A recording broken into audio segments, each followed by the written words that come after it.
तुम mouse change हो गया ओके चलिए हम लोग ने स्टार्ट किया था इंटरप्रिटेशन ऑफ स्टैट्यूट्स। ठीक है, इंटरप्रिटेशन ऑफ स्टैट्यूट्स में हम लोग बेसिकली डिस्कस कर रहे थे कि किसी भी लॉ को, किसी भी स्टैट्यूट को पढ़ा कैसे जाता है, समझा कैसे जाता है। जब किसी लॉ में कोई कॉन्फ्लिक्ट अराइज होता है कोर्ट के सामने, जज के सामने, तो उनके सामने क्वेश्चन अराइज होता है कि हम इस लॉ को कैसे समझें, क्योंकि अब हमारे सामने वो लॉ मेकर नहीं है जिससे हम ये पूछ सके कि तुम्हारा इंटेंशन क्या था इस लॉ को बनाने का। इसलिए डिस्प्यूट्स अराइज होते हैं। तो उस लॉ को इंटरप्रेट करने के लिए कुछ इंटरनेशनल रूल्स हैं इंटरप्रिटेशन के, जिनको यूज किया जाएगा। सबसे पहले हम लोग ने इसमें कुछ डेफिनेशंस देखी थी। सबसे पहली डेफिनेशन हम लोग ने किस चीज की देखी थी? स्टैट्यूट। स्टैट्यूट का मतलब होता था लॉ जिसको पार्लियामेंट ने बनाया है, ठीक है, चाहे वो रिटन लॉ हो चाहे अनरिटन लॉ हो। ओके, फिर हम लोग ने डेफिनेशन देखा था डॉक्यूमेंट, कोई भी ऐसी चीज जिसमें कोई इंफॉर्मेशन हो, कोई प्रूफ हो, कोई एविडेंस हो, चाहे वो किसी भी फॉर्म में हो, किसी भी मटेरियल के फॉर्म में हो, उसको हम लोग क्या कहेंगे? डॉक्यूमेंट। हमने ये भी देखा था क्योंकि ये एक अपने आप में एक्ट नहीं है तो इसकी खुद की डेफिनेशंस नहीं है, इसलिए इसने अलग अलग एक्ट से डेफिनेशंस उठाई हुई थी। ठीक है, डॉक्यूमेंट के अंदर हम लोग ने इंडियन एविडेंस एक्ट की डेफिनेशन देखी थी और जनरल क्लॉजेस एक्ट की। फिर हम लोग ने दो टर्म्स देखे थे, इंस्ट्रूमेंट एंड डीड। वो डॉक्यूमेंट जिससे कोई राइट या लाइबिलिटी क्रिएट होती है उसको हम लोग क्या कहते हैं? डीड या इंस्ट्रूमेंट। जैसे अगर सेल या परचेज होता है तो सेल डीड बनती है, ठीक है। गिफ्ट अगर हम आपको देंगे तो गिफ्ट डीड बनती है। लीज पे हम आपको प्रॉपर्टी देते हैं तो लीज डीड बनती है। इसी तरह हायर परचेज डीड बनती है। ये सारी deeds right and liability establish करते हैं, इसलिए इनको क्या कहा जाता है? डीड या इंस्ट्रूमेंट। इंडिया में हम लोग डीड या इंस्ट्रूमेंट दोनों ही वर्ड यूज करते हैं। एंड फाइनली हम लोगों ने स्टार्ट किया था इंटरप्रिटेशन। इंटरप्रिटेशन का मतलब होता है लॉ को अंडरस्टैंड करना, जो लिखा है, जैसे लिखा है वैसे ही जब हम उसको समझते हैं, दैट इज इंटरप्रिटेशन। ओके, फिर ये classification was I think the last topic जो हम लोगों ने देखा था। क्लासिफिकेशन में दो तरीके होते हैं, legal and doctrinal.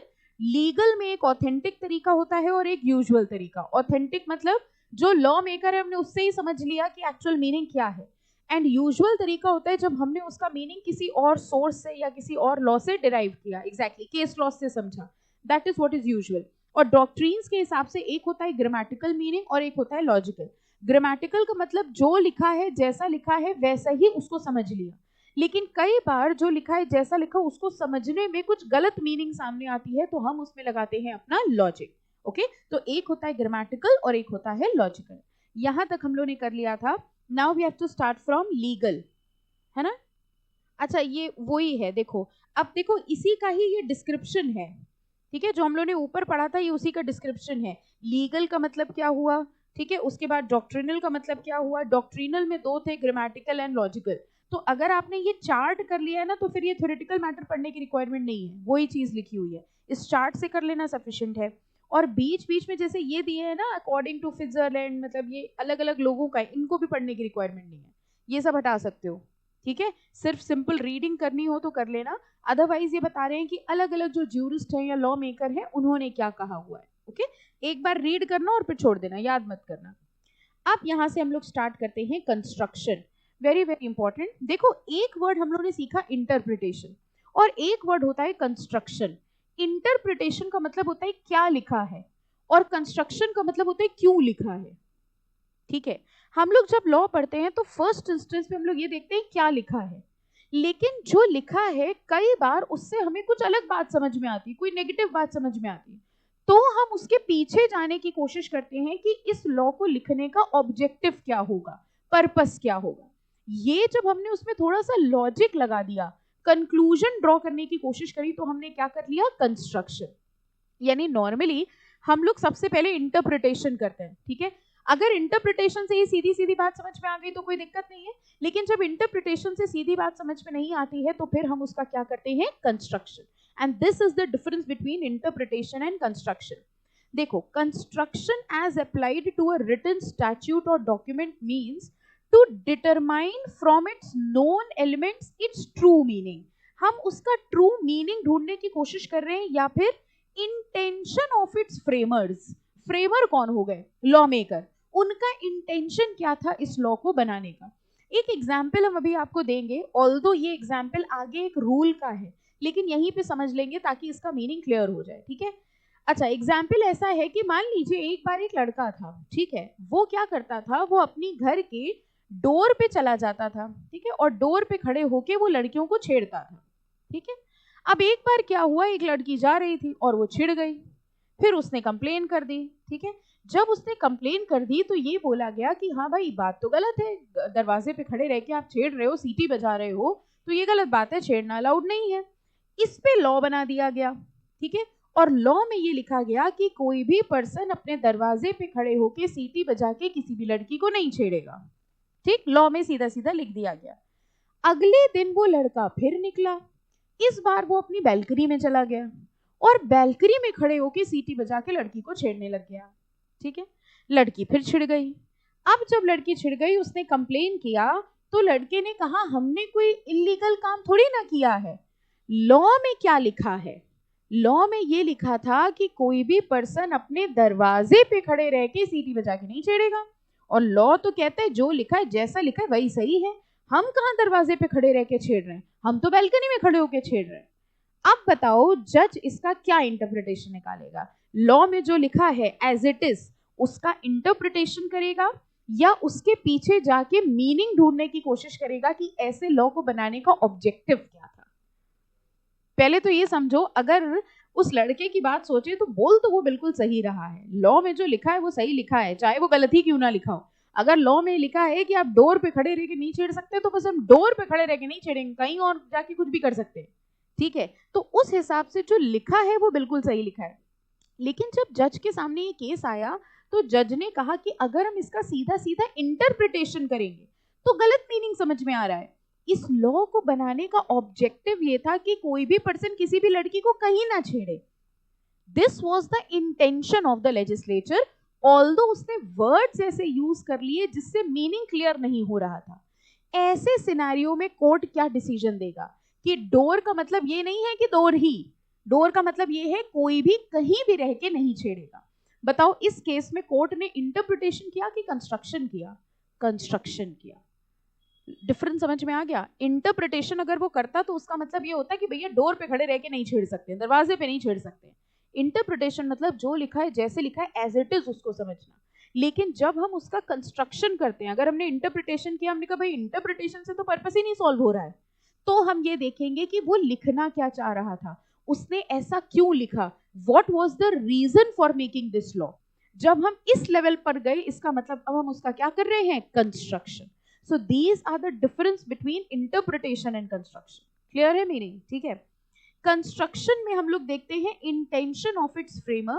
Construction involves drawing conclusion, हम कंक्लूजन ड्रॉ कर रहे हैं beyond the actual expression used in the text. Beyond the actual expression, जो एक्चुअल वर्ड्स लिखे हैं लॉ में उसके पीछे जाने की कोशिश कर रहे हैं। अब एक्चुअल वर्ड तो ये लिखा था कि डोर पे रह के छेड़ना मना है, लेकिन हम उसके पीछे जाके देखने गए कि भैया ऐसा क्यों लिखा, ऐसा इसलिए लिखा कि कोई भी पर्सन किसी पर्सन को ना छेड़े। इसके लिए हमें क्या करना पड़ा, construction. This is done by referring to other parts of the enactment and the context in which the law was made. Thus, underline कर लो, when you construe a statute, you are attempting to ascertain the intention of the legislature. So when you are reading the law, it is interpretation. When you are understanding the law, it is construction. समझ आ गया? एक level आगे बढ़ गए हम लोग। अब ये डिफरेंस है इंपॉर्टेंट फॉर एग्जाम, ये हो सकता है पूछ ले, डिफरेंस बिटवीन इंटरप्रिटेशन कंस्ट्रक्शन। देखो लॉ में नंबर लाने का एक तरीका तो ये है, ऑब्वियसली एक तरीका क्या है, एक बट ऑब्वियस चीज है कि आपको मीनिंग समझना पड़ेगा। जब तक कॉन्सेप्ट क्लैरिटी नहीं है तब तक आप आगे नहीं बढ़ सकते, ठीक है। अब कॉन्सेप्ट क्लैरिटी तो हो गई, लेकिन सेकेंड एस्पेक्ट आता है नंबर कैसे लाए। कॉन्सेप्ट क्लियर करके तो घर पे बैठ गए, पर नंबर नहीं आ रहे, वो भी दिक्कत है। तो नंबर लाने के लिए हमें एग्जाम लिखना पड़ता है। एग्जाम हमें ऐसा लिखना है, लॉ का पेपर ऐसा होना चाहिए कि हमें मार्क्स मिले। तो ये जो की वर्ड्स है ना, की वर्ड्स का कोशिश करना यूज करना अपने सेंटेंस में। इसी लाइन को आप इजीली भी लिख सकते हो कि interpretation means reading the law and construction means understanding the law. This is a very simple language और मीनिंग भी क्लियर है, सही लिखा है। लेकिन इसी में अगर आप इनके लीगल वर्ड्स यूज कर लोगे, जैसे ड्रॉइंग कंक्लूजन, ठीक है, जब भी लिखो तो इन वर्ड्स को ऐसे मार्क कर लो, ये ड्रॉइंग कंक्लूजन। अब पूरे स्टेटमेंट में अगर आपने वर्ड लिखा ड्रॉइंग कंक्लूजन इज कंस्ट्रक्शन, ये मार्क्स दे देगा आपको, ठीक है, ये एडिशनल मार्क्स लेकर आएगा। तो मतलब तो हमको पता है, बट उसको हम किस तरह से प्रेजेंट कर रहे हैं, ओके, ड्रॉइंग कंक्लूजन हो गया। देन एक ये वर्ड हम लोग ने यहाँ पे देखा था, ये thus when you construe a statute you are attempting to ascertain the intention of the legislature। तो जब हम intention of the legislature की बात कर रहे हैं, drawing conclusions की बात कर रहे हैं, तो हम किसकी बात कर रहे हैं? construction की। ओके, डिफरेंस देखते हैं। It would also be worthwhile to note at this stage the difference between interpretation and construction. while more often the two terms are used interchangeably, normally हम लोग कंस्ट्रक्शन और इंटरप्रिटेशन साथ में use करते हैं to denote a process adopted by the court to ascertain the meaning of legislature from the words in which it is expressed. These two terms have different connotation। कह रहे हैं general भाषा में तो हम यही बोलते हैं कि दोनों सेम है, जनरल भाषा में यही बोलते हैं कि जब हम लॉ को समझने की कोशिश कर रहे हैं तो हम इंटरप्रिटेशन कर रहे हैं या कंस्ट्रक्शन, लेकिन जब हम डीपली देखेंगे तो दोनों में फर्क है। ओके, अब देखो डिफरेंस मार्क कर लो, यहां लिख लो difference. First, interpretation is the art of ascertaining the meaning of the word। जब हम इंटरप्रिटेशन कर रहे हैं तो हम सिर्फ जो लिखा है उन शब्दों का मतलब समझने की कोशिश कर रहे हैं। and the true sense in which the author intended that they should be understood। तो इसमें तुम्हारा कीवर्ड हो गया ascertaining the meaning of the word। और आगे लिखा है it is the drawing of conclusion from the statute that lie beyond the direct expression of words used therein। अब ये हो गया कंस्ट्रक्शन। जब हम कंक्लूजन ड्रॉ करते हैं, हम रियल मीनिंग ढूंढने की कोशिश करते हैं, तो हम क्या कर रहे हैं? Construction. It is the duty of the court to give effect to the meaning of an act when the meaning can be equitably gathered from the words used. अब जैसे एक और एग्जांपल ले लो, मान लो एक टैक्स लॉ में लिखा हुआ था कि टैक्स कलेक्ट करने का अधिकार है सेंट्रल गवर्नमेंट का, let's say income tax collect करने का अधिकार है सेंट्रल गवर्नमेंट का, ठीक है। अब लॉ में सीधी सीधी लाइन लिखी थी tax collection is to be done by income tax department. हमने टैक्स पे किया लेकिन गलती से हमने टैक्स ज्यादा पे कर दिया, ओके, तो रिफंड करने का अधिकार किसका हुआ? अगर हमने टैक्स ज्यादा पे किया तो रिफंड आएगा, कहां से आएगा? सेंट्रल गवर्नमेंट से। ये कहां लिखा था लॉ में? हमने कहा लॉ में तो ये लिखा था कि टैक्स कलेक्ट करने का अधिकार सेंट्रल गवर्नमेंट का है, ये कहां लिखा है कि रिफंड करने का अधिकार उनका है? पॉइंट समझ में आया? डिस्प्यूट। नाउ अगर हम इंटरप्रिटेशन करें तो बात मेरी बिल्कुल सही है, लॉ में ये लिखा है कि टैक्स कलेक्ट करने का अधिकार सेंट्रल गवर्नमेंट का है, दिस इज ट्रू। लेकिन अगर इसका कंस्ट्रक्शन किया जाए तो क्या होगा? कंस्ट्रक्शन में बात सामने आएगी कि भाई जो कलेक्ट कर रहा है वही तो रिफंड करेगा।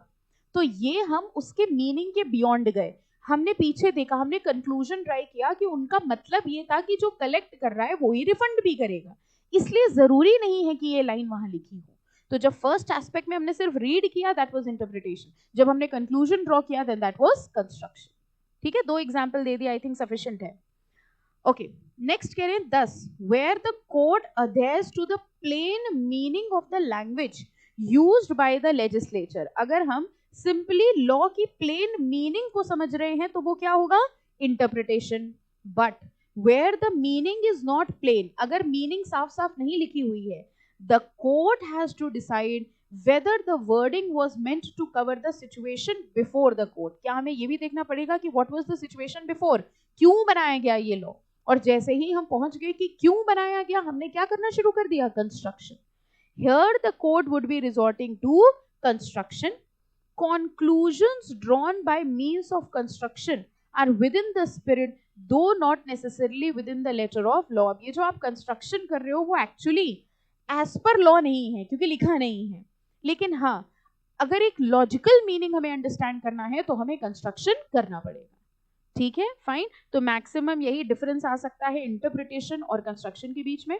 डिफरेंस वाले क्वेश्चन में पहले तो ये ध्यान रखना कि प्रोफेशनल कोर्सेज में डिफरेंस के फॉर्म में, जैसे एक तरीका होता है हमने कॉलमनर डिफरेंस बना लिया, अगर बहुत ज्यादा पॉइंट्स नहीं हो रहे हैं तो कॉलमनर ना बनाना।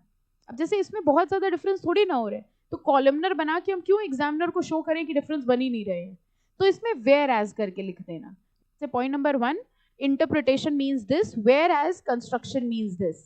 पॉइंट नंबर 2 इंटरप्रिटेशन में ये होता है, वेयर एज कंस्ट्रक्शन में कंक्लूजन्स ड्रॉ होते हैं। ठीक है, तो ऐसे वेयर एज करके आंसर लिख सकते हो, दैट विल बी गुड। और जो भी की वर्ड आपको लगे उसको अंडरलाइन कर लेना। Okay, now why do we need interpretation of construction? अब कह रहे हैं इंटरप्रिटेशन समझ लिया, कंस्ट्रक्शन समझ लिया, जरूरी क्यों है? जरूरी तब होगा जब मीनिंग क्लियर नहीं होगा। अगर लॉ का मीनिंग क्लियर है तो हमको कंस्ट्रक्शन की जरूरत पड़ेगी ही नहीं। while every care is taken to ensure that laws framed for passing by the legislature are free from ambiguity and absurdity, it is scarcely possible to express them in such terms as shall be free from all ambiguity. अब इतनी tough language आपको लिखने की जरूरत नहीं है, ये simply यही कहना चाह रहे हैं कि जब तक लॉ पूरा क्लियर है, एम्बिग्यूटी मतलब होता है कंफ्यूजन, ठीक है, जब तक कोई कंफ्यूजन नहीं है तब तक कोई दिक्कत नहीं। जहां कंफ्यूजन अराइज होगी वहां हमको इंटरप्रिटेशन या कंस्ट्रक्शन करना पड़ेगा। ओके, इसकी अगली लाइन बस मार्क कर लो, ये hence the rules of interpretation are required in order to ensure just and uniform decision. ठीक है, तो क्योंकि एम्बिग्यूटी है, क्योंकि कंफ्यूजन है, इस वजह से हमें रूल्स ऑफ इंटरप्रिटेशन का यूज करना पड़ेगा। ओके, अब ये सब लिखने की जरूरत नहीं है, ये सब रहने देना, ये यही बता रहे हैं कि अलग अलग लैंग्वेजेस में क्या क्या बोला गया है, कैसे इंपॉर्टेंट है। डायरेक्टली आ जाओ यहाँ पर, मिल गया। As we have noted earlier, interpretation में बी ग्रामेटिकल और लॉजिकल, ये हम लोगों ने देखा था। ग्रामेटिकल मतलब जो जैसा लिखा है वैसा लिखा है, समझ लें, और लॉजिकल मतलब कॉमन सेंस लगा दिया, उसके पीछे क्या था। एक तरह से देख सकते हैं ग्रामेटिकल वाला इंटरप्रिटेशन हो गया, ठीक है, और construction can be logical. Grammatical और literal interpretation concerns itself with the words and expression used in the statute and only that। कह रहे ग्रामेटिकल या लिटरल इंटरप्रिटेशन का मतलब जितने शब्द लिखे हैं बस उतने का मतलब समझो, ना एक प्लस ना एक minus. We can not add even a single word. हम लोग ये नहीं कह सकते कि अरे लॉ मेकर यही लिखना चाह रहा होगा, भूल गया होगा। नो, अगर उसने 4 शब्द लिखे मतलब यही 4 हैं, दैट्स इट। तो लिटरल इंटरप्रिटेशन का मतलब क्या होता है, it concerns itself with the words and expression used in the statute and only that, सिर्फ उतना ही। In other words, the emphasis is grammatical interpretation is what the law says। यानी grammatically अगर हम लोग समझें, interpretation का मतलब होता है what the law say, law ने क्या कहा है, उसका वो intention था कि नहीं था उससे कोई मतलब नहीं है। कई बार हम लोग के साथ भी ऐसा होता है, हम लोग कोई लाइन बोलते हैं फिर दूसरे को बुरा लग जाती है, फिर हम लोग क्या बोलते हैं, मेरा वो मतलब नहीं था, बोलते हैं ना। इसका मतलब अगर हमने जो बोला एज इट इज वही वर्ड पकड़ो तो वो इंटरप्रिटेशन है, जो लॉ कह रहा है वो कह रहा है। लेकिन जो हम बाद में कहते हैं ना मेरा वो मतलब नहीं था, तो अगर वो बंदा लॉजिकली सोचे तो वो कंस्ट्रक्शन करेगा उसका, ठीक है, लेकिन वो कंस्ट्रक्शन करते नहीं है, वो कहते हैं मतलब से क्या बना, जो तुमने बोला वो बोला, ठीक है। The logical interpretation on the other hand seeks to ascertain what the law means। अब ये दोनों वर्ड्स इंपॉर्टेंट मार्क कर लो। ग्रामेटिकल कहता है what the law says और लॉजिकल कहता है what the law means। तो अपने वो सीटी वाले एग्जाम्पल में सोचो, what the law says क्या था कि डोर पे रह के नहीं छेड़ना है, लेकिन what the law means क्या था, कोई भी कहीं नहीं छेड़ेगा। सो what the law says ये वर्ड है किसका, ग्रामेटिकल वाले का, और what the law means ये किसका है, लॉजिकल वाले का या कंस्ट्रक्शन का। अब कह रहे हैं इसका एक मैक्सिम है, grammatical interpretation is only approach to be adopted, the court can not add. कह रहे हैं नॉर्मली क्या होता है, हम लोग ग्रामेटिकल लेके चलते हैं, हर चीज में लॉजिक लगाएंगे तो आपको नहीं लगता अपना नया लॉ बन जाएगा। हर इंसान अगर लॉ को ये सोच के पढ़े कि अरे नहीं इनका मतलब ये होगा, तो फिर तो नया ही लॉ बन जाएगा। तो हम लोग अप्रोच कौन सी लेके चलते हैं, हम लोग ग्रामेटिकल लेके चलते, जो लिखा है वही समझो, दिमाग मत लगाओ। हाँ, अगर कभी कंफ्यूजन हो, अगर कभी कोई गलत बात समझ में आ रही हो तब जाओ logical, okay. Otherwise first instance पे हम लोग क्या मान के चलेंगे, ग्रामेटिकल। तो नॉर्मली ग्रामेटिकल इंटरप्रिटेशन होता है जो हम अडॉप्ट करते हैं, the court can not add और मॉडिफाई अ सिंगल वर्ड और फ्रेज। कोर्ट ना ही कुछ ऐड कर सकता है, फुल स्टॉप तक नहीं ऐड कर सकता है कोर्ट। अगर किसी लॉ में फुल स्टॉप भी ऐड होना है तो वो भी अमेंडमेंट के थ्रू होगा, ठीक है। This is based on the principle of absolute sententia exposure। ये देखो बगल में भी लिखा हुआ है, ठीक है, absolute sententia exposition non indigit। अब इस चैप्टर में ऐसे कई सारे शब्द आएंगे, पहले तो इनको बोल ही नहीं पाएंगे, है ना, बोलने में ही दिक्कत है, लेकिन इनका मैक्सिमम एग्जाम में मीनिंग आ सकता है, ठीक है। तो इसका मीनिंग देखो क्या है, clear words need no explanation. जो चीजें साफ साफ लिखी हैं उनके एक्सप्लेनेशन की रिक्वायरमेंट नहीं है, जो साफ साफ लिखा है उसको क्या एक्सप्लेन करना, जिसमें डाउट है वो पूछा जाता है, वो सोचा जाता है, ओके। अब इस वर्ड में देखो है एब्सोल्यूट सेंटेंशिया एक्सपोजर नॉन इंडिगेट, इसमें आपको कोई वर्ड समझ नहीं आ रहा है, एक वर्ड समझ में आ रहा है एब्सोल्यूट पहला, ठीक है। एब्सोल्यूट, ये हम आपको याद करने का तरीका बता रहे हैं। एब्सोल्यूट को इस वर्ड से याद रखना। एब्सोल्यूट मतलब जो जैसा है वैसा होना चाहिए, मतलब clear words need no explanation. ठीक है, किससे याद रखोगे? एब्सोल्यूट से। ऐसे कई सारे मैक्सिम्स हैं अभी, ठीक है। तो जब ये वर्ड यूज कर रहे हैं हम लोग एब्सोल्यूट, सेंटीशिया, तो इसका मतलब यही होगा कि अगर सब कुछ क्लियर लिखा है तो अपना दिमाग नहीं लगाना है, जैसा लिखा है वैसे ही समझना है, उसके एक्सप्लेनेशन की रिक्वायरमेंट नहीं है। ओके। हाउएवर, लेकिन अगर ग्रामेटिकल इंटरप्रिटेशन से कुछ एब्सर्डिटी आ जाती है, एब्सर्डिटी मतलब कुछ गलत बात सामने आ जाती है, कंफ्यूजन हो जाता है, then the code can adopt logical interpretation. तो वैसे तो रूल ये कहता है जो ग्रामेटिकल है सीधा लिखा है वही समझो, लेकिन अगर उससे कुछ कंफ्यूजन आती है तो हम लॉजिकल इंटरप्रिटेशन करेंगे। That will advance the true purpose और intention of the legislature rather than reduce it to a futility। तो बेसिकली वही सिंपल सी वही बात है, ठीक है। अगेन टेक्निकल लैंग्वेज में मत जाना, सिर्फ देखो करना क्या है, अपनी लैंग्वेज में लिखना और इनकी कीवर्ड्स यूज कर लेना। ओके तो यही वो कह रहे हैं, पहले हम लोग अप्रोच यूज करेंगे ग्रामेटिकल, ग्रामेटिकल से अगर कुछ गलत बात समझ में आ रही है तो हम लोग करेंगे लॉजिकल। ओके नाउ उसी में देखो बोल्ड में लिखा है, but where the law is clear unambiguous the court shall construe it based on the strict grammatical meaning. तो हमें कंस्ट्रक्शन करने की जरूरत ही नहीं है, हम सिर्फ ग्रामेटिकल फॉलो कर लेंगे। यहां तक कोई दिक्कत? पक्का? ठीक है। कोशिश करना खुद भी लिखते जाना, घर पे ना नोट्स बनाना जब लॉ पढ़ना, उससे क्या होता है लिखते लिखते खुद भी याद हो जाता है एक आध बार। जैसे ये की वर्ड्स जैसे हमने मार्क कराया ना, जब आप इनके नोट्स बनाओगे तो आपको याद हो जाएगा लिखते लिखते। और दूसरा फायदा ये होगा, जब अभी तो देखो आप बुक से पढ़ रहे हो, जब मेन एग्जाम होगा उसके एक दिन पहले रिवाइज कैसे करोगे? रिविजन बहुत इंपॉर्टेंट है, क्योंकि हम पढ़ते तो है लेकिन भूल जाते हैं। तो जो आपके वो नोट्स बने होंगे ना, अपने हैंड रिटन नोट सबसे बेस्ट होते हैं, कितनी भी गंदी हैंड राइटिंग में क्यों ना लिखे हो, वही हेल्प करते हैं। तो लास्ट मोमेंट में रिविजन के लिए बस जितने नोट्स बनाना, बस एक छोटा सा नियम बना लो, रात में सोने के पहले उसको टर्न कर लेना, याद नहीं करना, सिर्फ टर्न कर लेना। ठीक है, जो भी जितना पढ़ाया आज, जितना पढ़ाया, एक पन्ना पढ़ाया हमने, 2 पन्ना पढ़ाया, उसको जाके शॉर्ट में लिख लेना, और एक बार हमको रजिस्टर दिखा लेना कि मैम हम ऐसे नोट्स बना रहे हैं।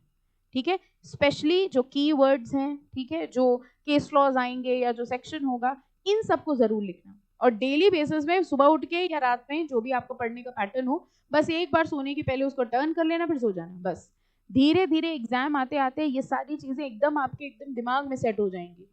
This is the only way. हमने पूरे टैक्स के ऐसे ही बनाए थे, बिकॉज टैक्स के साथ सबसे बड़ी प्रॉब्लम ये प्रोविजन भूल जाते हैं। इतने सारे प्रोविजन है उसमें, हाउस प्रॉपर्टी, सैलरी, न जाने कितने प्रोविजन, तो उसके कोई ऑप्शन ही नहीं था, लिख लिख के नोट्स, लिख लिख के नोट्स, एंड एवरी डे बस टर्न कर लिया। धीरे धीरे करते करते कि वो सारे इतना सेट हो गए थे दिमाग में कि सब ध्यान था कि हाँ यहाँ पे ही होता है, अदरवाइज बुक से आप याद नहीं रख पाओगे। ठीक है, तो राइट इट डाउन, रजिस्टर पे लिखना और हमें दिखाना नेक्स्ट टर्न पर। ओके चलो अब स्टार्ट करेंगे फाइनली रूल्स ऑफ इंटरप्रिटेशन या कंस्ट्रक्शन, जिसमें कई सारे रूल्स आते हैं। देखो, rule of literal construction, reasonable construction, harmonious construction, mischief rule, beneficial construction, exceptional construction, ejusdem generis. उसके बाद सेकेंडरी रूल्स में आते हैं नोसाइटर असोसिस एंड कॉन्टेम्पोरेनिया एक्सपोजिशिया। सबसे पहले हम लोग स्टार्ट करेंगे प्राइमरी रूल्स, और प्राइमरी रूल्स में पहला आता है रूल ऑफ लिटरल कंस्ट्रक्शन। हम लोग एक वर्ड अक्सर बोलते हैं ना, लिटरली, लिटरली ऐसा हुआ था, क्या मतलब होता है इसका? हाँ एग्जैक्टली सेम ऐसे ही। तो लिटरल कंस्ट्रक्शन का वही मतलब है जो ग्रामेटिकल था, यानी सबसे पहला रूल ये कहता है कि जो लिखा है, जैसा लिखा है, उसको वैसा ही समझो बिना दिमाग लगाए। Okay, this is what is known as the rule of literal construction. जितना जितना मार्क कराए उतना करना। The first and primary rule of construction is that intention of the legislature must be found in the words used by the legislature itself. Legislature ने जो शब्द use करे उसी से उसका मीनिंग ढूंढने की कोशिश करो, अपना दिमाग ना लगाओ। अभी हम अपना दिमाग नहीं लगाएंगे क्योंकि हम ये मान के चल रहे हैं जो लिखा है वो सही लिखा है। अपना दिमाग लगाने की बारी तो तब आएगी जब जो लिखा है उससे कुछ कंफ्यूजन क्रिएट हो। Okay, 10 if the words of a statute are capable of one construction only, one construction मतलब उससे एक ही बात समझ में आ रही है, कोई confusion नहीं हो रही, it would not be open to the court to adopt any hypothetical construction। जब सीधी सीधी बात समझ में आ रही है तो अपना दिमाग लगाने की जरूरत क्या है कि ऐसा होना चाहिए था या इनका मतलब ये होगा। इनका मतलब ये होगा कि बात तब आएगी जब जो लिखा है उसका मतलब क्लियर ना हो। जब लिखा है एग्जैक्टली जब लिखा है क्लियर है तो हमें अपना दिमाग नहीं लगाना। And this rule is known as literal construction. Second paragraph की पहली लाइन मार्क कर लो। It is a cardinal rule of construction that statute must be construed literally and grammatically, giving the words their ordinary and natural meaning. First instance पे हमें उसका जो ordinary meaning है, natural meaning है, वो समझना है, ठीक है। अगर वो नेचुरल मीनिंग से कुछ गलत बात आ रही है तो हम दूसरे ऑप्शंस देखें, लेकिन फर्स्ट रूल ये कहता है जो लिखा है, जैसा लिखा है उसको उसी मीनिंग में, उसी लैंग्वेज में अंडरस्टैंड करेंगे। And this rule is known as the rule of literal construction. Maximum exam में डिफाइन आ सकता है, what do we mean by literal construction. तो यही जो लाइंस हैं इसमें से 4-5 लाइंस, ठीक है, उठा के लिखनी होंगी। अब ये मार्क मत करना, बस देखो सिंपली सेम लाइंस हैं। Therefore language used in the statute must be construed in its grammatical sense. The correct course is to take the word themselves and arrive if possible at their meaning without reference to cases. First instance में कोशिश करो कुछ refer ना करो, जो लिखा है जैसे लिखा है वैसे समझो, ओके। उसके बाद मार्क कर लो ये 10 वाली लाइन मार्क कर लो। It is the primary duty of the court to interpret the words used in legislation according to their ordinary grammatical meaning in the absence of any ambiguity or doubt. Okay, same lines बार बार लिखी हैं, देखो। Normally where the words of a statute are in themselves clear, then these words should be construed in their natural and ordinary sense. अब रटना, अगर रटना होगा तो आप पूरा रटोगे, लेकिन अगर आप समझ रहे हो तो आपको समझ में आ रहा है एक ही लाइन बार बार लिखी है, वही लाइन बार बार लिखी, और ऐसे सोचो तो लगे कितनी टेक्निकल भाषा लिख दी है। वही नेचुरल मीनिंग, वही ग्रामेटिकल मीनिंग, ठीक है। अब ये देखो रूल अभी हम लोगों ने ऊपर पढ़ा था, ये वाला प्रिंसिपल एब्सोल्यूट, ठीक है। एब्सोल्यूट का मतलब क्या था, जो क्लियर है वही समझेंगे। एन एब्सोल्यूट सेंटेंस और proposition needs no expositor, in other word plain words require no explanation. जो सीधा लिखा है उसको एक्सप्लेन करने की जरूरत नहीं है। तो अगर रूल ऑफ लिटरल कंस्ट्रक्शन आता है तो इतनी लाइन सफिशिएंट है। अब इसमें से जो कॉमन अच्छी लाइंस है वो आप ढूंढ के अपने नोट्स में लिख लेना, ठीक है, तो वो क्लियर हो जाएगा। अब जैसे देखो इन्होंने एक एग्जाम्पल लिया हुआ है नेक्स्ट पेज पे। In a question before the court whether sale of betel leaves was subject to sales tax, the supreme court held that betel leaves could not be given the dictionary technical botanical meaning when the ordinary and natural meaning is clear and unambiguous. अगर clearly लिखा है betel leaves, तो betel leaves का मतलब पता है, ठीक है। इसके लिए बहुत डिटेल में जाना कि कौन सी बीटल लीव्स की बात हो रही है, इसका कोई यूज नहीं है, साफ साफ लिखा है। लेकिन अगर मान लो यहीं पर बीटल लीव्स की जगह लिखा होता है लीव्स, अब क्या करना पड़ता, अब हमें कंस्ट्रक्शन करना पड़ता है कि भाई लीव्स का मतलब क्या, ये सारी लीव्स की बात कर रहे हैं या कुछ स्पेसिफिक लीव्स की बात कर रहे हैं। लेकिन अगर उन्होंने क्लियरली कह दिया है, अगर उन्होंने क्लियरली बोल दिया है बैनियन ट्री, तो बात खत्म हो गई, बैनियन ट्री मतलब बैनियन ट्री। लेकिन अगर उन्होंने वर्ड लिखा होता ट्री, तो हो सकता है एक डाउट अराइज होता कि क्या ये सारे ट्रीज की बात कर रहे हैं या किसी एक ट्री की बात कर रहे हैं। But as far as they have specifically written betel leaves, तो ये कह रहे हैं क्लियर है, इसमें कोई कंफ्यूजन नहीं था। Being the word of everyday use, सबको पता है एवरीडे यूज इसका मतलब क्या है। It must be understood in its popular sense by which people are conversant with it, and also the meaning which the statute dealing with the matter would attribute. Therefore sale of betel leaf was liable to sales tax. Okay, ये clear था, इसलिए इसमें कुछ detail में जाने की जरूरत नहीं थी। Clear literal construction, okay. अब आ जाओ सीधे, सेकंड आता है रूल ऑफ रीजनेबल कंस्ट्रक्शन। पहला रूल हो गया, ठीक है। दूसरा है रीजनेबल कंस्ट्रक्शन, और रीजनेबल कंस्ट्रक्शन का जरा वर्ड देखो, मैक्सिम क्या है। हमने आपको बताया था ये मैक्सिम क्योंकि इंटरनेशनल है रूल्स, इंडिया के नहीं है। इंडिया कैसे हो भी नहीं सकते, इतने भयानक है ना, हम लोग बोल ही ना पाए एक हफ्ते तक। तो ये बाहर के हैं इसलिए इनके नाम ऐसे हैं। इसका नाम होता है अट्रेस मैगिस वेलिड कॉम्पेरिट, ठीक है। अब अगर मान लो रीजनेबल कंस्ट्रक्शन के नाम से क्वेश्चन आता है तब तो ठीक है, लेकिन अगर मान लो अट्रेस मैगिस वेलिड कॉम्पेरिट आ गया तो ये कंफ्यूजन अराइज होगी किसके अंदर क्या लिखा है, क्योंकि ऊपर वाला भी ऐसे ही था। देखो जब हम लोग एग्जाम की तैयारी करते हैं ना, तो हम लोग बोलते हैं बाय हुक और बाय क्रुक। बचपन में अगर आपको याद हो, आप ऐसे ही याद करते थे, कुछ पॉइंट्स होते थे तो उनके फर्स्ट लेटर से कुछ बना लेते थे याद रहने के लिए, ठीक है। सिमिलरली समझ तो लिया, बट अब याद कैसे रखें, ठीक है। तो जैसे पहले वाले मैक्सिम में हम लोगों ने वर्ड उठाया था एब्सोल्यूट, एब्सोल्यूट से हमें समझ में आया which is clear, it needs no explanation. जो एब्सोल्यूट है उसमें दिमाग लगाने की जरूरत नहीं है। सिमिलरली इसको याद करने का तरीका देखो, सबसे रीजनेबल चीज हमारे लिए खाने की क्या होती है? मैगी। इससे ज्यादा रीजनेबल कुछ है? चाहे टाइम के हिसाब से हो, चाहे पैसे के हिसाब से हो। अब जरा लिंक करके देखो, ये सिर्फ याद करने का तरीका है, कृपया इसको अपनी आंसर शीट में ना लिखें। ये बताते हुए बच्चों को बड़ा डर लगता है, आंसर शीट में लिख दिया most reasonable is magis. The word magis, magis का वर्ड मतलब यहाँ मैगी नहीं होता, लेकिन आपके याद रखने के लिए अ ट्रेस मैगिस विल ईट कॉम्पेरिट, जैसे मैगिस देखना आपको याद आ जाएगा, ये रीजनेबल कंस्ट्रक्शन वाला है, ठीक है। रूल ऑफ रीजनेबल कंस्ट्रक्शन ये कहता है कि भैया पहले तो लिटरल कंस्ट्रक्शन लगाओ, लेकिन अगर लिटरल कंस्ट्रक्शन से गलत मीनिंग आ रहा है तो रीजनेबल कंस्ट्रक्शन करो, okay. According to this rule, the words of a statute must be construed at res magis velit comperit, meaning thereby that words of a statute must be construed so as to lead a sensible meaning. अगर आप देखो तो वो सीटी वाले example में हम लोग ने रीजनेबल कंस्ट्रक्शन ही तो किया था। अगर हम लिटरल कंस्ट्रक्शन करते तो इसका मतलब होता कि दरवाजे पे खड़े रह के नहीं छेड़ सकते और कहीं भी छेड़ सकते हो, लेकिन कोर्ट ने कहा कि नहीं, लिटरल कंस्ट्रक्शन से तो इनसेंसिबल मीनिंग आ रहा है। सेंसिबल मीनिंग क्या होना चाहिए, ये लॉ क्यों बना होना चाहिए, इसके लिए कोर्ट ने क्या किया होगा, रीजनेबल कंस्ट्रक्शन किया होगा और अट रेस मैगिस विल ईट कॉम्पेरिट का रूल लगाया होगा। तो अट रेस मैगिस का रूल क्या कहता है कि हमें कंस्ट्रक्शन ऐसा करना है जिससे सेंसिबल मीनिंग आए। Generally, words or phrases of a statute are to be given in their ordinary meaning. कह रहे हैं generally तो हम उनको ordinary meaning से समझते हैं, but it is only when the words of an enactment are capable of two construction that there is a scope for interpretation. लेकिन अगर उससे कोई confusion आ रही है तो हम उसका reasonable construction करते हैं।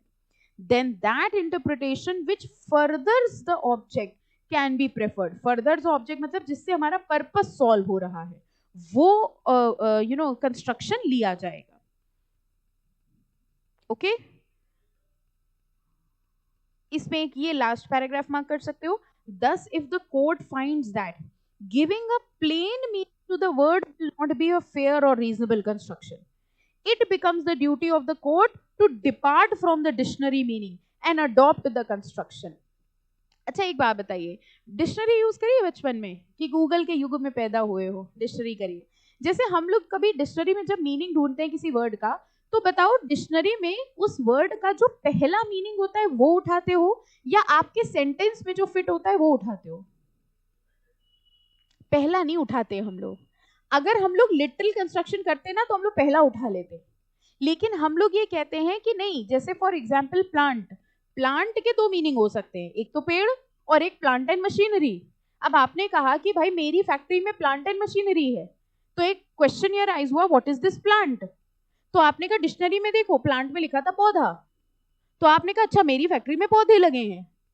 इससे इनसेंसिबल मीनिंग समझ में आया, तो हमने क्या किया, हमने रीजनेबल कंस्ट्रक्शन किया कि भाई हमारे स्टेटमेंट में इसका कौन सा मीनिंग फिट होगा, उस हिसाब से हमने किया। That is what is known as reasonable construction. तो ये कह रहे हैं कि अगर कुछ एब्सर्ड मीनिंग समझ में आता है तो ये कोर्ट की ड्यूटी है कि आप डिक्शनरी मीनिंग से डिपार्ट हो जाओ, to adopt the construction which will advance the remedy and suppress the mischief. इस वर्ड को अंडरलाइन करो, मेन रूल इसका होता है advance the remedy and suppress the मिसचिफ। Remedy को एनहांस किया जाए, मिसचिफ को कम किया जाए। सीटी वाली एग्जाम्पल में सोचो, रेमेडी को एनहांस किया जाए, ऑब्जेक्टिव क्या था कि कोई भी छिड़ना नहीं चाहिए, ठीक है। तो ऐसा कंस्ट्रक्शन करो जिससे हमारा पर्पस सॉल्व हो जाए। ऐसे कंस्ट्रक्शन को हम लोग क्या कहते हैं, रीजनेबल कंस्ट्रक्शन, ओके। दो रूल हो गए, पहला कौन सा था, लिटरल कंस्ट्रक्शन जिसमें वो मैक्सिम एब्सोल्यूट वाला था, और दूसरा कौन सा था, रीजनेबल कंस्ट्रक्शन जिसमें मैगिस वाला था, ठीक है, फाइन। तीसरा आता है harmonious construction. What do we mean by the word harmony? Peace, harmony का मतलब होता है पीस, ठीक है। कई बार जब हम लॉ पढ़ते हैं तो ऐसा होता है कि एक ही एक्ट के दो सेक्शन में कॉन्फ्लिक्ट हो जाता है या दो अलग अलग लॉ में कॉन्फ्लिक्ट हो जाता है इन सच अ मैनर कि हम ये सेक्शन फॉलो करते हैं तो ये कॉन्फ्लिक्ट हो रहा है, जब हम ये फॉलो करते हैं तो ये कॉन्फ्लिक्ट हो रहा है। तो लॉ ये कहता है कि अगर एक ही एक्ट के दो सेक्शन में कॉन्फ्लिक्ट हो रहा है तो हम उसको इस तरह से पढ़ें कि दोनों की बात मान ली जाए, दोनों के बीच में पीस हो। हम ये नहीं कह सकते कि भाई एक सेक्शन को पूरी तरह से हटा दो या दूसरे सेक्शन को पूरी तरह से हटा दो। So whenever there is a conflict, कोशिश ये करनी चाहिए कि हम उसकी हार्मनी मेंटेन कर सके, पीस मेंटेन कर सके। जैसे मान लो किसी एक्ट में लिखा है कि किसी चीज की लेट से ड्यू डेट जो है वो सितंबर है, ठीक है, और दूसरी जगह लिखा है कि उसी से रिलेटेड कोई डॉक्यूमेंट है जिसकी ड्यू डेट अक्टूबर है, अक्टूबर तक हो जाना चाहिए, और एक में लिखा है सितंबर तक हो जाना चाहिए। अब अगर हम एक की बात मानेंगे तो दूसरा कॉन्फ्लिक्ट होगा, दूसरे की बात मानेंगे पहला कॉन्फ्लिक्ट होगा। ऐसे प्रोविजन में ध्यान रखना अक्सर लिखा होता है विचएवर इज अर्लियर कर लो। अब अगर तुम सितंबर फॉलो कर लोगे तो अक्टूबर वाली भी हो गई और सितंबर वाली भी हो गई। समझ में आया हमने क्या एग्जाम्पल दिया? पक्का ना, लिख के बताने की जरूरत है? तो कई बार लॉ में ऐसी जगह पे लिखा होता है विचएवर इज अर्लियर। ऐसे प्रोविजन से हम हार्मनी निकालते हैं कि अगर दो सेक्शंस में कॉन्फ्लिक्ट हो रहा है तो कैसे दोनों की बात मानी जा सकती है। इस रूल को क्या कहा जाता है? Harmonious construction. It is recognized rule of interpretation of statutes and deed that expression used therein should ordinarily be understood in a sense in which they best harmonize with the object of the statute. The opposite of harmony is conflict. अब ये तीन लाइनें mark करना. This rule is applied when there is a conflict between two provisions. कह रहे हैं दो provision थे, दो प्रोविजन के बीच में कॉन्फ्लिक्ट हो रहा है. Similarly, this rule comes to our aid when there is a conflict between provisions of a statute and the object which the legislature had in view. जो लिखा है और जो मीनिंग होना चाहिए, अगर उसमें कॉन्फ्लिक्ट हो रहा है तो हम उसका कैसा कंस्ट्रक्शन करते हैं? Harmonious construction. ओके, अब इसका देखो जो मैक्सिम है वो ये है, जेनरालिया स्पेसिलिबस नॉन डेरोगेंट. मिल गया? और इसका मतलब होता है a specific rule will override a general rule. Law में हम लोग हमेशा ये चीज लेके चलते हैं कि स्पेसिफिक है, एक जनरल है, तो फॉलो क्या होगा? स्पेसिफिक. जैसे एक छोटा सा एग्जांपल लेके चलें, अगर लॉ के हिसाब से लेके चलें, एक है सेल्स ऑफ गुड्स एक्ट और एक है इंडियन कॉन्ट्रैक्ट एक्ट. सुना है? नाम सुने हैं सिर्फ इनके? ओके. अब अगर हम आपसे कहें हम आपको गुड्स बेच रहे हैं, तो ये भी तो एक तरीके का कॉन्ट्रैक्ट है. यानी अगर हम आपको गुड्स बेच रहे हैं तो टेक्निकली मेरे ऊपर दो लॉ लगे, एक इंडियन कॉन्ट्रैक्ट एक्ट भी लगा और एक सेल्स ऑफ गुड्स एक्ट भी लगा. लेकिन एक बात बताइए, हम फॉलो किसको करते हैं? Primarily sales of goods act को. अगर सेल्स ऑफ गुड्स एक्ट किसी पॉइंट पे साइलेंट है या नहीं है तो हम कॉन्ट्रैक्ट एक्ट जाते हैं. यानी इस सिनेरियो में देखा जाए तो जनरल लॉ हो गया कॉन्ट्रैक्ट एक्ट और स्पेशल लॉ हो गया सेल्स ऑफ गुड्स एक्ट. तो जनरल लॉ हमेशा जो होता है वो स्पेसिफिक के सामने डाउन हो जाएगा और प्रिवेल कौन सा करेगा? Special law. सिमिलरली अगर हम पार्टनरशिप की बात करें, हमने आपके साथ पार्टनरशिप करी, दिस इज अ कॉन्ट्रैक्ट, तो यहां पर पार्टनरशिप एक्ट भी लग गया और इंडियन कॉन्ट्रैक्ट एक्ट भी लग गया. अब पार्टनरशिप एक्ट के प्रोविजंस लगते हैं नॉर्मली, लेकिन अगर पार्टनरशिप एक्ट में कोई चीज नहीं लिखी है तो हम इंडियन कॉन्ट्रैक्ट एक्ट में जाते हैं. जैसे for example contract with a minor. Minor contract नहीं कर सकता, ये बात पार्टनरशिप एक्ट में नहीं लिखी है, ये कहां लिखी है? कॉन्ट्रैक्ट एक्ट में. तो जनरल रूल ये कहता है स्पेसिफिक रूल जो होता है वो हमेशा ओवरराइड करेगा जनरल रूल को. तो कह रहे हैं अगर कभी हमें हार्मोनियस कंस्ट्रक्शन करना हो और दो प्रोविजन में कॉन्फ्लिक्ट हो रही हो तो हम ये रूल लगा देंगे. कोर्ट कौन सा रूल लगा देगा? Generalia specialibus non derogant. That means a general rule will override. इसको पहचानने में तो समझ में आ रहा है, जेनरालिया वर्ड से जनरल वाले के आगे स्पेसिफिक वाला सफाइस करेगा. ओके, अब देखो वेरी इंपॉर्टेंट मार्क करना, लास्ट पैराग्राफ में कह रहे हैं हार्मोनियस कंस्ट्रक्शन के लिए लॉ में ये तीन तरीके के वर्ड्स होते हैं जो यूज किए जाते हैं. अगर आपने टैक्स वगैरह पढ़ी हो तो ये सब मिले होंगे आपको. Subject to, notwithstanding and without prejudice. दिखे हैं ये सब शब्द? बहुत टेक्निकल चीज है ये, क्योंकि ज्यादातर बच्चे पढ़ पूरा ले जाते हैं लेकिन ये छोटा सा वर्ड नहीं समझ पाते इनका मतलब क्या है. ओके, ये तीन वर्ड्स ऐसे हैं जो हमारे कॉन्फ्लिक्ट को हार्मोनाइज करने में हेल्प करते हैं. जिसमें सबसे पहला आता है सब्जेक्ट टू. सब्जेक्ट टू का मतलब होता है जो वर्ड बाद में लिखा है, जो सेक्शन बाद में लिखा है उसकी बात मानी जाएगी. For example this this this subject to section this. ठीक है, यानी अगर मान लो सिंपली हमने लिखा है कोई एक सेक्शन है, सेक्शन लेट्स से 240, ये कहता है सब्जेक्ट टू सेक्शन 250. इसका मतलब अगर 240 और 250 में कॉन्फ्लिक्ट होगा तो प्रिवेल क्या करेगा? 250 करेगा. Okay, subject to 250. तो सब्जेक्ट टू जिसके साथ लगा हुआ है उसको हम प्रिवेल मानेंगे as compare to the first one. Latter will prevail. Okay, तो यहीं पर ही देखो कॉन्फ्लिक्ट रिजॉल्व हो गया. ज्यादातर सेक्शंस में ही खुद ही कॉन्फ्लिक्ट रिजॉल्व हो जाता है। तो जितनी भी लाइन लिखी हूं उसके आगे अगर सब्जेक्टिव लिखा होगा that means the latter will prevail. The impact of the word subject to when used in a provision is that when the same subject matter is covered by that provision and by another provision, वही बात दो sections कह रहे हैं, ठीक है, or enactment subject to which it operates and there is a conflict between them, यानी एक ही बात दो section कह रहे हैं और दोनों के बीच में conflict हो गया, तो उस केस में रूल क्या होगा? The latter will prevail over the former, बाद वाला prevail करेगा, बाद वाले को हम लोग subjective यूज करते हैं।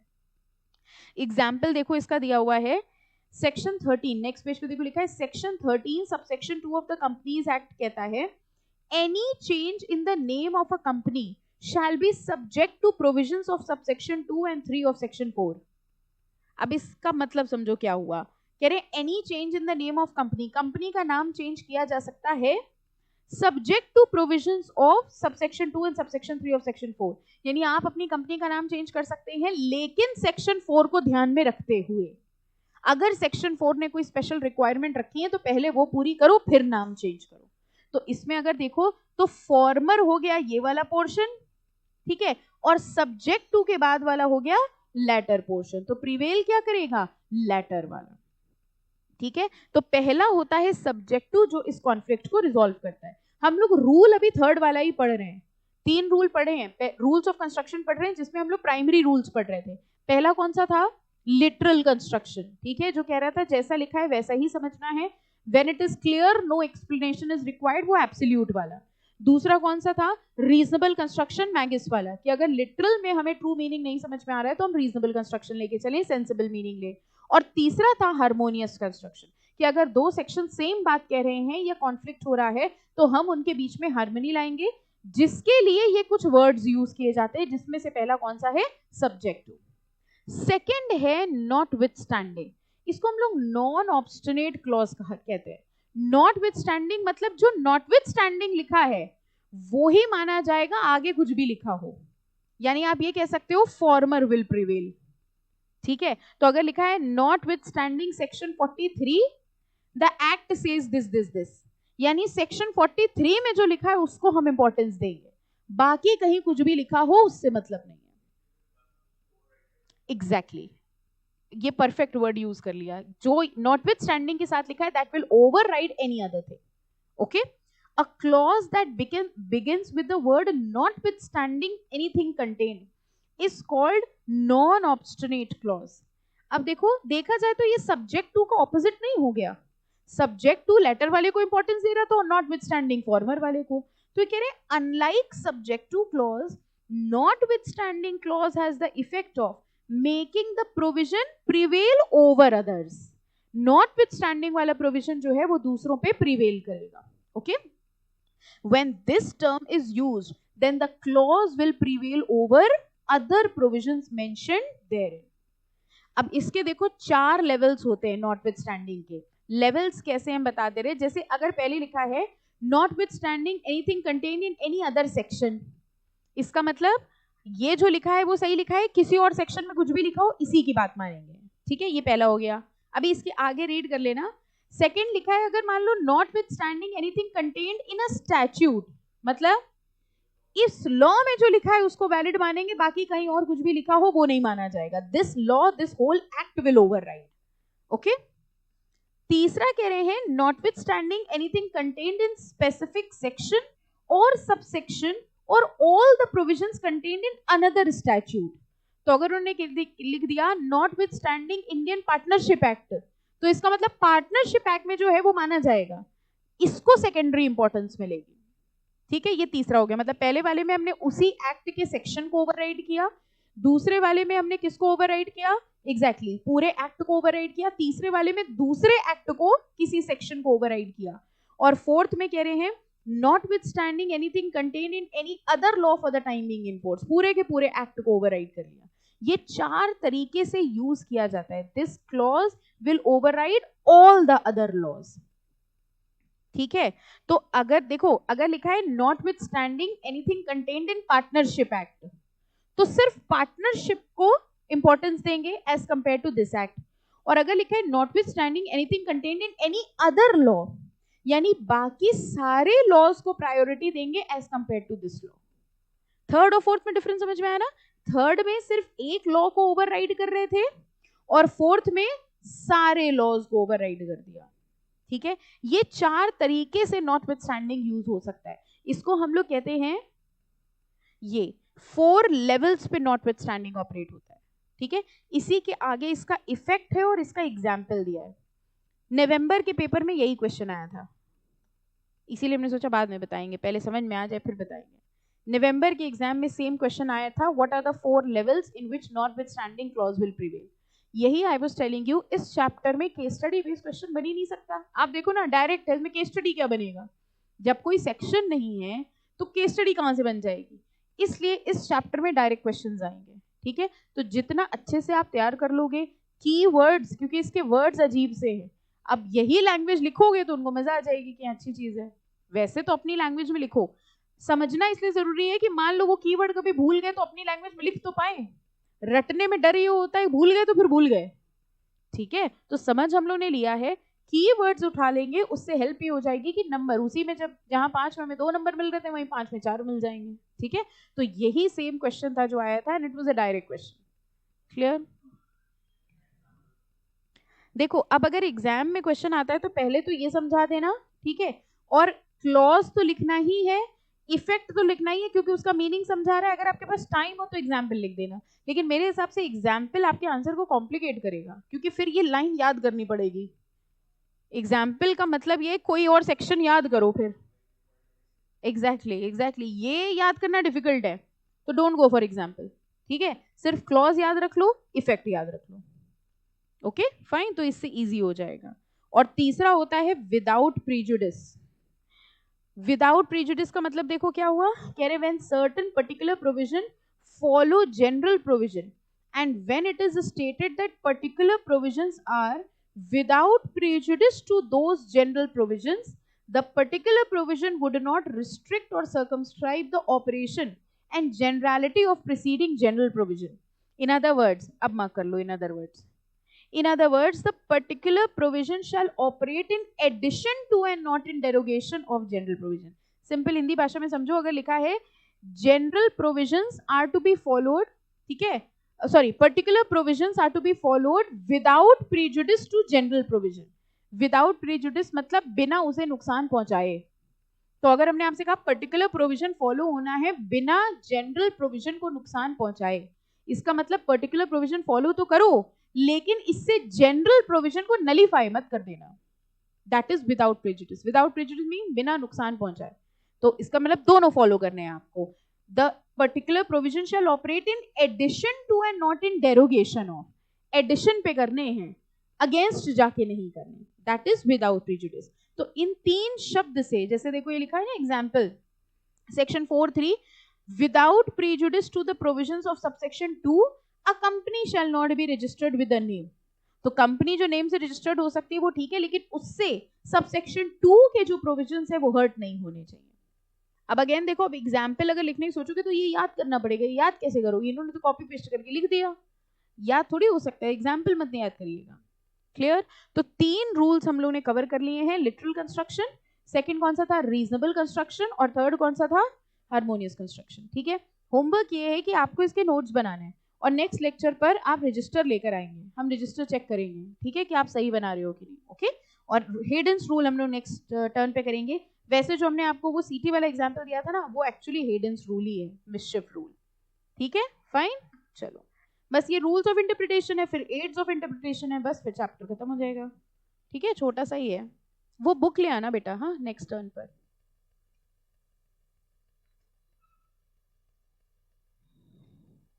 इसको बंद कर देना सनी, माउस चेंज कर